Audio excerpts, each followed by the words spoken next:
In this video, we're going to focus on the overview of the Bible.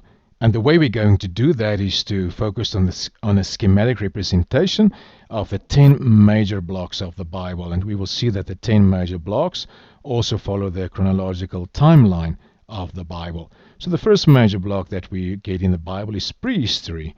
That will be about the books of Genesis 1 through to chapter 11. But the reason why it's prehistory is because we cannot date these events because we don't have any historical references. Prehistory is about God's announcement that He would like to journey with people. We have a few major events in the prehistory, and the first one is creation. Creation is God's proclamation that He is the creator of everything and that human beings are the highlight of His creation. But unfortunately, we see in the 4th chapter of Genesis, the first murder, where Cain killed his own brother Abel, and things just started to deteriorate. And the way that God dealt with that was the flood, but He saved Noah and his family. And following the flood, we see that human beings continued to turn their backs on God by building the Tower of Babel, and that was their way to make a name for themselves. So we see the first 11 chapters describe how people missed the mark, and the rest of the Bible tells how God accompanies human beings to create a family of faith. So people miss the mark, but God doesn't give up on us. Our next major block is the patriarchs and slavery. Patriarchs is just a word that means first fathers. That period is about plus minus 2000 to plus minus 1250 before Christ. And that will be the chapters 12 to 50 in the book of Genesis. So we see this block is about God's rescue plan. He would like to form a new community of people. And His rescue plan is a covenant. A covenant is just an agreement that would like to make an unstable relationship more stable. We have 4 main characters in this block. The first one is Abram. God made a covenant to Abram, so he's the first father of our faith. He's the first patriarch. And then his son Isaac, and Isaac's son was Jacob. And then the rest of the Exodus of Genesis, especially from chapter 37, will be about the beautiful stories about Joseph and especially his relationship with his brothers. And then we see that God establishes a new community of faith. Then the next block is Exodus and conquest. And that takes a story of the patriarchs and slavery. Actually, it takes it up 400 years later.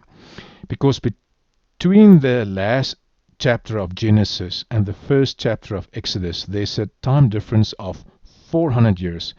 And during those days, the people, the Israelites who came to Egypt, they turned into slaves because Pharaoh wanted to help get them to build 2 cities, and their numbers increased, so he just made life so tough for them.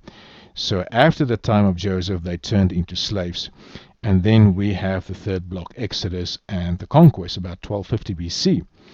So we see that a family turns into a nation. And we see that the main character here was Moses. He leads the people from Egypt. And we have a few great events there. The Passover. It is the celebration of the Exodus. We read about the desert wanderings where God made a covenant to them. They got the 10 commandments. And God was always present with them. And the next event will be the conquest of Canaan. And they got the offering system, especially the Levites. And that was just their way to approach God. So God continues to establish a new community of faith. That brings us out to the next block, which is Judges. And this period covers the time between the entry of the Promised Land and the establishment of a monarchy. The 12 tribes we see in this period, they were not closely united, but it was actually a dark period because their faith in God dwindled. They were not united, and everyone was just doing what was right in their own eyes. But there was actually a ray of light because God uses Ruth and Boaz in this period. A beautiful baby was born with the name of Obed, and he became the forefather of the genealogy of Jesus. And then the next block is United Kingdom. That's about plus minus 1020 BC. and we see that this is the time frame where monarchy was established. So we have three kings in this monarchy: Saul, David, and Solomon. Saul managed to unite the 12 tribes, and David was known to make Jerusalem the capital, and they experienced a very blessed time during his reign. And then Solomon was known to build the temple, but although things looked very well below the surface, things were dwindling because Solomon trusted on his military power. He had many wives and adopted their gods, and he had a lot of wealth. So God continues to work out his rescue plan for the nations. And that brings us to our next block, that will be the divided kingdom and exile. That's about 925 to 586 BC. And in this block we see the consequences of breaking this agreement that God had made with his people. And the consequence is a divided kingdom. The kingdom was divided in the 10 northern tribes and the 2 southern tribes. The 10 northern tribes were known as Israel, and the 2 southern tribes were known as Judah. In 722 BC, the Assyrians, which was the main willpower, took the 10 northern tribes into captivity, and that was the end of the northern kingdom. In 586 BC, Babylon was now the new willpower, and they took the 2 southern tribes into captivity. And the very sad thing of this period is that Jerusalem collapsed. It was destroyed. The unthinkable happened, and the people were so sad about that. And now the question is, but how will God fulfill his promises? The 10 northern tribes are gone. The 2 southern tribes are in exile. So what is God going to do? So we see that in the next block, which is in exile, 597 to 538 BC, that there's a changed way of worship. They couldn't go to the temple anymore because Jerusalem is destroyed. They live in a foreign country, but they used prayer, confession, and teaching in houses to keep up their faith. And we see that the gatherings in homes preceded the assemblies in the synagogues.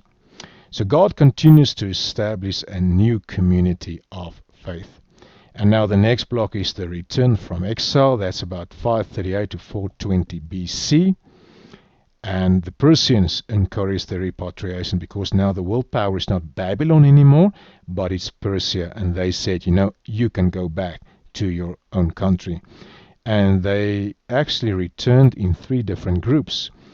So the first group went back in 536 BC and started to rebuild the temple.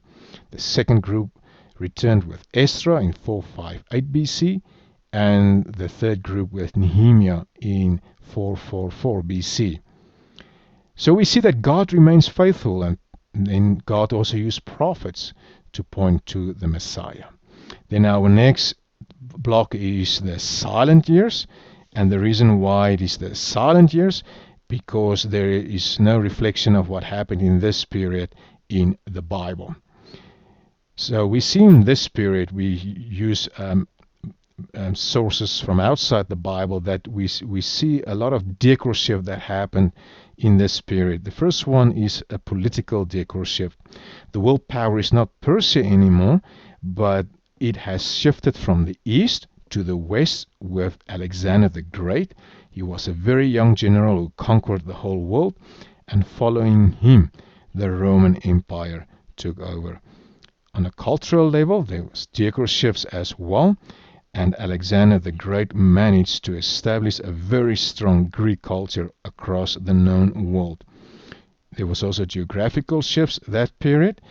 Canaan was normally divided in 2. The northern part was Samaria and the southern part was Judea. But the Roman Empire divided actually in 3: Samaria, Galilee, and Judea. Religious shifts. In this time frame, we see the uprise of Pharisees. They were very strict, about 6,000 of them in the time of Jesus. Then we also have Sadducees. They was a smaller group. They did not believe in the resurrection. You had the Zealots. They were followers of the Pharisees, but they wanted to get rid of the Roman Empire and the Roman rule in their country. And the other group is the scribes. They were actually lay people who studied the Bible. Language shifts from Hebrew to Aramaic because the people in exile learned the language of the people of Babylon. They spoke Aramaic.